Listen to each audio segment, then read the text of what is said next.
Yes, then welcome back to the channel. Manchester United back in action tomorrow against Chelsea. Big game. And they're coming thick and fast for United, and I think we look up for the test. Graham Potter's Chelsea, what's changed about them since he's come in? And how do United beat them? That's what I'm here to tell you today, so let's get stuck into it. Chelsea sit fourth in the league, one position and 1 point ahead of United. If Rashford had managed to score or would have converted a penalty that we should have had, United might already be ahead of Chelsea in the table. But I think we can be that anyway come Saturday night. So what we have got then is... let's just be real with this one. This is an opportunity for United to enter the top four. And then we've got a pretty favourable run of games up until the World Cup. And then we're just going to have to see what happens from Christmas onwards, aren't we? We have drawn our last four league fixtures. United last win against Chelsea was a 2-0 win under Ole. Maguire and Martial scored goals that secured the win. This week, Chelsea drew 0-0 with Brentford, and that follows 5 straight league Chelsea wins, the first time dropping points at all under Potter, and they've been pretty strong under Potter. We face a Chelsea team in good form, right in the middle of their sort of new manager bounce, if you like, but we're also in good form. After the 2 losses to Brighton and Brentford, United have taken 20 out of a possible 24. Not bad.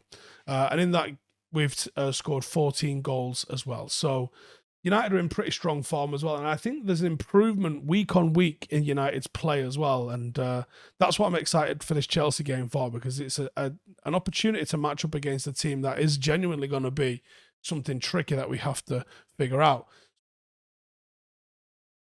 So, predicted 11 for Chelsea then. Potter is known for the tactical variety. He frequently chops and changes formations. We have... seen this already at Chelsea.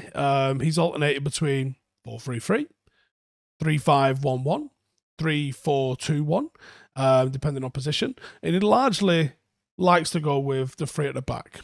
The 3-4-2-1 features a bit of a midfield box, has high wing backs. That's provided a pretty solid foundation for them to be a threat going forward, and that's what I'm leaning towards for this game.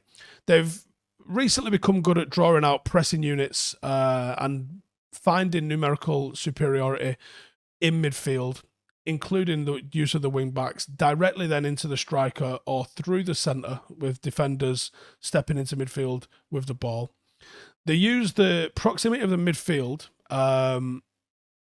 They use that not only for creating overloads, but it opens up passing lanes for them. It allows you to ask questions of the opposition. It also means that they get to combine quickly using one-touch play, off-the-ball runs to really start to carve teams open, especially when they have that +1 option in the centre of the park. That obviously helps them to disrupt and disorganise backlines and allows them to unlock tight defences with combination play and use that third-man run to get the ball into the teammates who are in positions to then take advantage or to potentially break lines.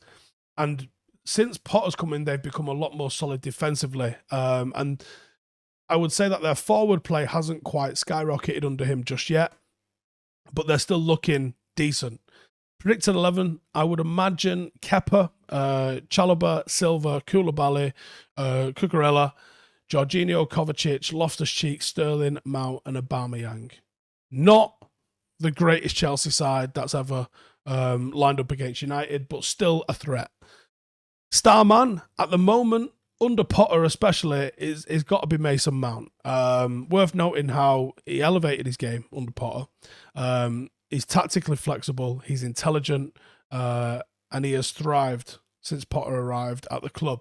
When he's firing, he's capable of controlling and grabbing a game by the scruff of the neck and dominating it, and that's what he does under Potter. He is a goal threat, striker of the ball with 2 good feet, can finish anywhere within inside the 25 yards. He does operate in between the lines. He picks up dangerous positions, 2 goals and 4 assists in his last 4 games. You've got to be aware of Mason Mount. Someone needs to get close to him and shut him down. And the person to do that, I think, is Casemiro. After that, bit of a quiet start to life at Old Trafford. Firmly cemented himself in the starting 11, showing us exactly why he was bought. And we've started to see the qualities of Casemiro of late.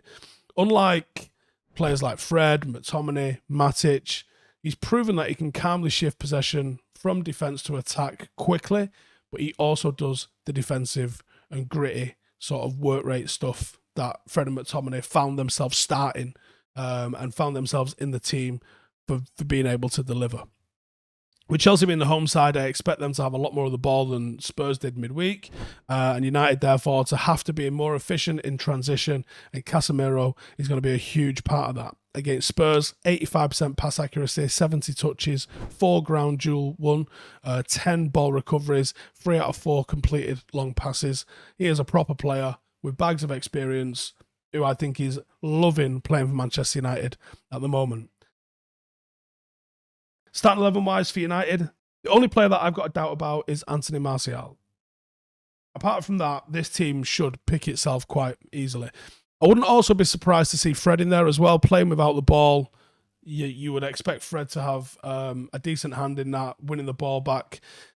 If he's featured against Chelsea, it makes a lot of sense. Otherwise, this should be the 11 that we go with. De Gea in net, Dalot, Shaw, Martinez, Varane. It's a defence that knows how to keep clean sheets. If they keep a clean sheet at Chelsea, you've got a very good chance of winning that game. Casemiro with Bruno and Eriksen. I think we have missed a bit of Eriksen in the last couple of games. Him back in the team would be brilliant. Anthony on the right, Rashford on the left, with Martial down the middle. No Ronaldo. No Ronaldo. I certainly don't think storming off the way he did is a way to endear yourself to Erik ten Hag. And I don't think Ten Hag's the kind of guy that's going to be bowing to any sort of pressure to play you after doing that sort of stuff as well. So if Anthony Martial is fit, I think it makes Ten Hag's decision-making very, very easy. So how does this United team beat that Chelsea team? It's got to be movement in behind, and that's why I've gone with both Martial and Rashford. The movement of those two is good. Rashford's movement down the centre and in the box when waiting for a cross is not the best. But Marcus running in behind for balls is one of United's best assets, and we haven't really seen a lot of it too much this year. We saw bits of it against Tottenham, but I think him running against this Chelsea side on the left wing would be a big threat for United. So I want to see that a little bit. They got a lot of experience in the centre, but pace kills them in behind. If you can isolate the left or right centre half of Anthony or with Rashford, that's the perfect scenario for me. Koulibaly can be exploited in these situations. He's a beast, but he ain't the quickest. And with Reece James injured, they're even weaker in those areas because that's one of the things that Reece James did. His pace protected that back line a little bit. Now, the threat of the running in behind can cause Chelsea to drop, which means then there's more space for the likes of Eriksen and Bruno to operate in front of the defence and in the middle of the park. So positive actions all around with trying to play with some movement and pace in behind. If they play high, you're going to get them. And if they drop deep, because you're playing high, because you're getting in behind them, then they're going to give you more space in front. And then the second thing really is defensive cover. They like to overload. This is a game that you can't switch off in. This is a game that you have to be at your A game and you have to go in the mentality to outwork the opposition. If you do that, you've got a chance. They will be looking to overload those inside channels. This is a game where we really see Shaw and Dalot put under pressure. Can they support the centre halves? Can they keep an opposition at bay? Can they stay concentrated?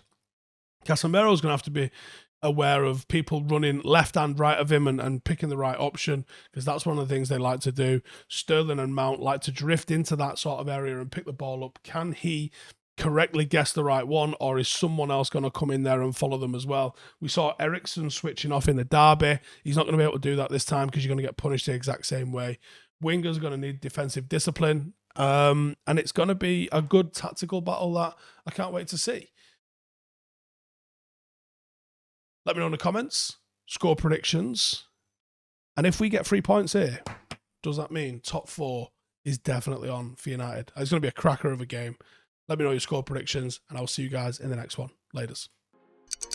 Hey, thank you for watching the video. If you are new around these parts, then don't forget to subscribe. My channel is proudly supported by my community on Patreon.